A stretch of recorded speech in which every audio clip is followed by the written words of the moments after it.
The videos you saw were shot with this brand new Akaso 360, an affordable 360 camera that looks like an invisible flying camera and costs only $199. How does it work? How does it compare to your smartphone or other cameras? Is it hard to use? And should you buy it? Now this video is sponsored by Akaso 360, but everything in this video is 100% my opinion, and they didn't force me to say anything. So my goal in this video is to give you a clear and honest look at what the Akaso 360 can and cannot do. I did my best to share its advantages as well as disadvantages so you can make an informed decision. So how does it work? The cool videos you saw at the beginning are possible because the Akaso 360 is a 360 camera.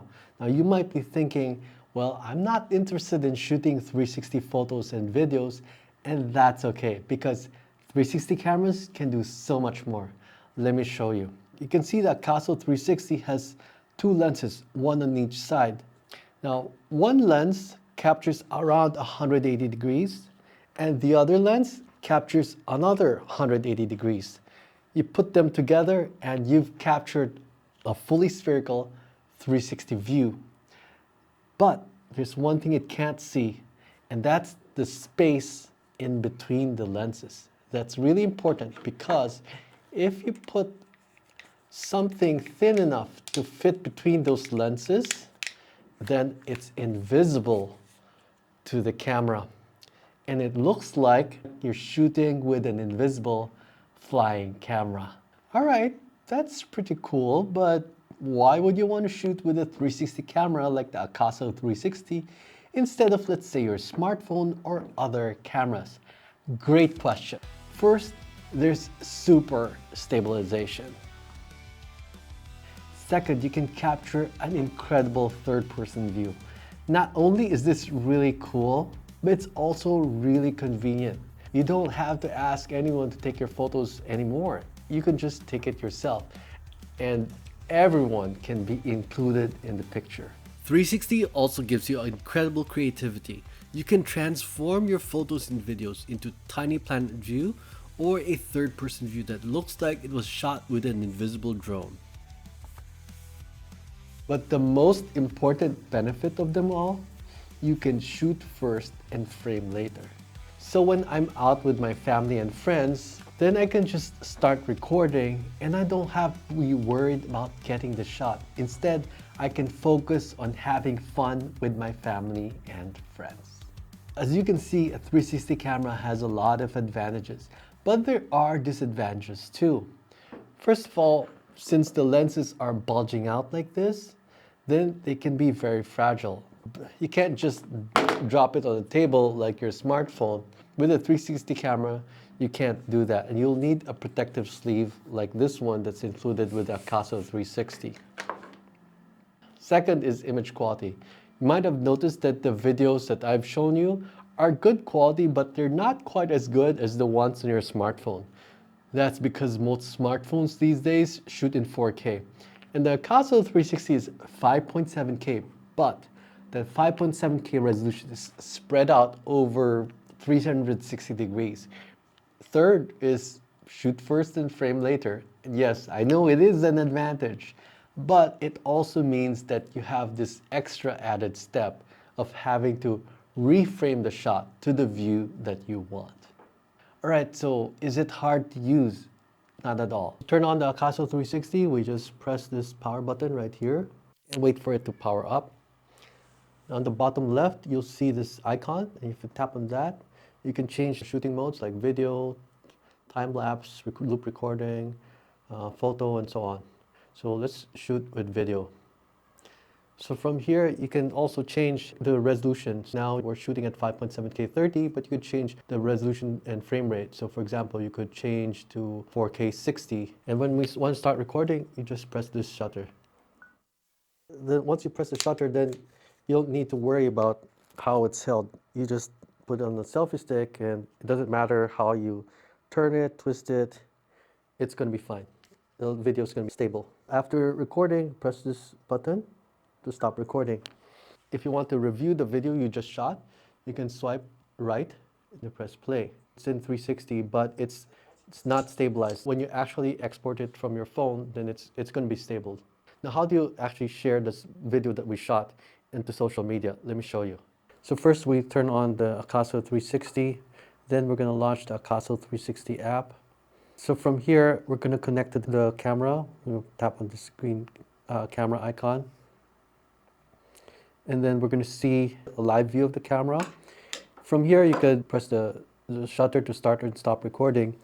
But if you want to share videos, what we do is we tap on this icon over here, or we can tap on album on the bottom. It's going to show you the photos and videos that are stored on the camera. Now, if you want to share them on social media, you have to download them first. So you tap on the video that you want to download, then you press download.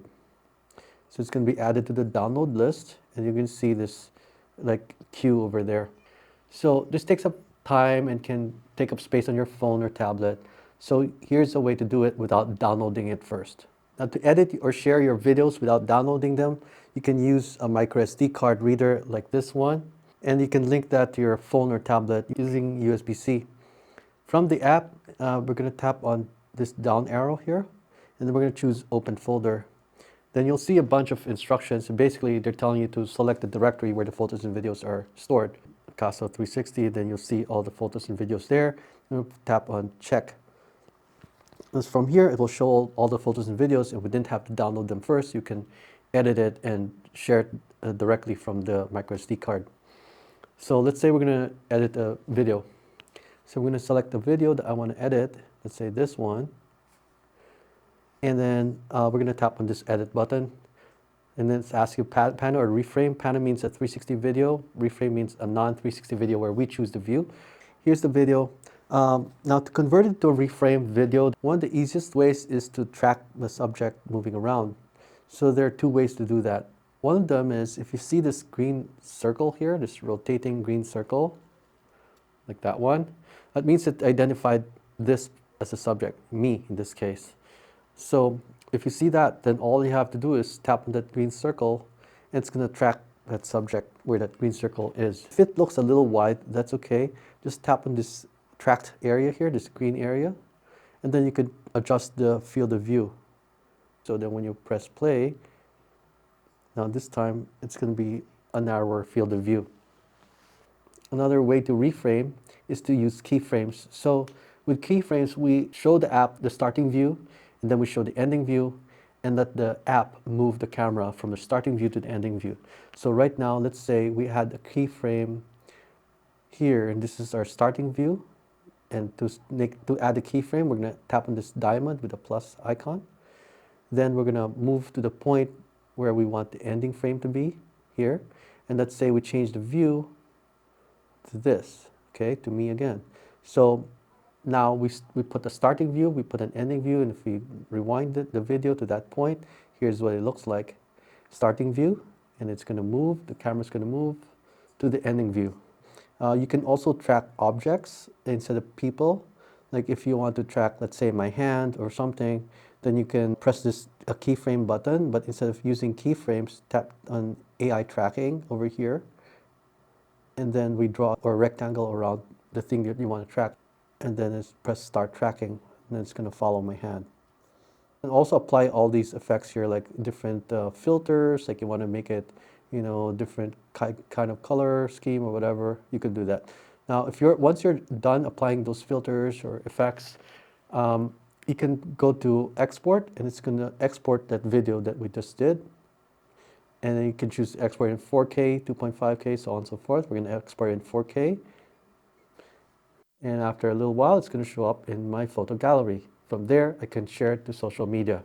Now, if you want to edit a bunch of videos, then it's more efficient to do it on the desktop. So the desktop app is actually very similar to the mobile app. So here, if you want to reframe, you just tap on this reframe button here. And from here, if you want to track a subject, let's say I want to track me or my son, then you can click on this AI tracking button. So either you can click on one of these circles, or you can drag a rectangle over your subject. So you click on start tracking. And here's the result. You can press play, and you can see the camera is tracking us. You can also keyframe by clicking on this diamond icon. Say the start is island view over here, and then click on the keyframe. Move forward to the point where you want the keyframe to end, and then show the second view, and let's say it's over there, and then click another keyframe. So this is what it looks like. When you press play, it starts with the island, and then it turns toward us. So when you're done adding keyframes and tracking, you can export this video. You can either export it directly by itself, or you can add it to a queue. Now when you add it to a queue, that means that you can edit a bunch of videos, and each one can be added to a queue. That way you can render them all at the same time. So you can go grab lunch, or take a nap, or play video games or something. So should you buy the Akaso 360? Let's look at it in terms of image quality, ease of use, and value. So first, image quality. The image quality frankly surprised me. I wasn't expecting much because this is Akaso's first 360 camera, and the detail was actually better than I expected. And more importantly, the colors were accurate. I mean, they were a little bit more saturated than I would like, but the hues were accurate. The stitching was decent, stabilization was good, on par with the leading brand. And in terms of weaknesses, I would say low light wasn't that great. It was a little bit noisy. Also, the exposure is kind of on the conservative side. Like if there's something bright in the scene, like the sun or something like that, and it's really bright, then it may underexpose the subject. Overall, though, I'd say the image quality is good for the price. Now let's talk about ease of use, and I think this is one of the Akaso 360's strengths. So the Akaso 360 is simple, and it also makes it easy to use and intuitive.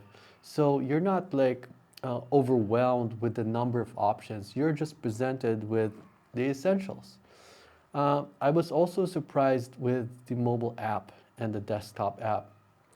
The mobile app not only had like the essentials, but it had decent AI tracking. Now here's a really important point. The Akaso 360 mobile app somehow lets you edit and share your photos and videos without downloading them to your phone or tablet first. That's a critical advantage because until now, there was only one other app, the leading brand 360 camera app, that could do that. The other ones like GoPro, it couldn't do that. Not only that, but they also have a desktop app. It's not just a desktop app. It's actually a pretty decent desktop app, like something that looks mature and comparable to another leading brand.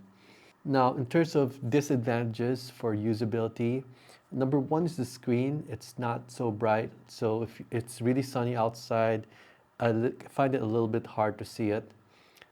Second, the screen is not so sensitive. So sometimes I have to press multiple times to get it to respond. Also, the battery life is not that great. I shot with it for about 2 hours, and that time I needed two batteries. The basic kit does include two batteries, but there's another kit that's available where you can get it with three batteries. Finally, it is water resistant, but it is not waterproof. Now let's talk about value and price. The Akaso 360 is $199. At that price, it's the cheapest 360 camera right now. But being cheap alone isn't good enough. What really matters is what kind of value does it provide for that money. And in that regard, the Akaso 360 offers excellent value for the money. Like it is comparable to the leading brand's 5.7K 360 camera. So should you get the Akaso 360? Your smartphone already takes great photos and videos, but there are a lot of things that the Akaso 360 can do that your smartphone cannot do. You can capture an amazing third-person view, and you can shoot first and frame later. This lets you focus on having fun with your family and friends instead of worrying about getting the shot. Now, how does it compare to other 360 cameras? If you look at the market right now, the leading brand's top-of-the-line 360 cameras, $599, and the Akaso 360 is $199. Now, with such a big difference in price, you might be worried like there must be something wrong with the Akaso 360 because that price is a little too good to be true. And that's kind of what I thought when I first got it. But I was pleasantly surprised. It doesn't have the absolute best image quality or the cutting edge features, but not everyone needs those. For some people, it's more important to have affordability, simplicity, ease of use. And if those are your priorities, then the Akaso 360 is a very good 360 camera to get.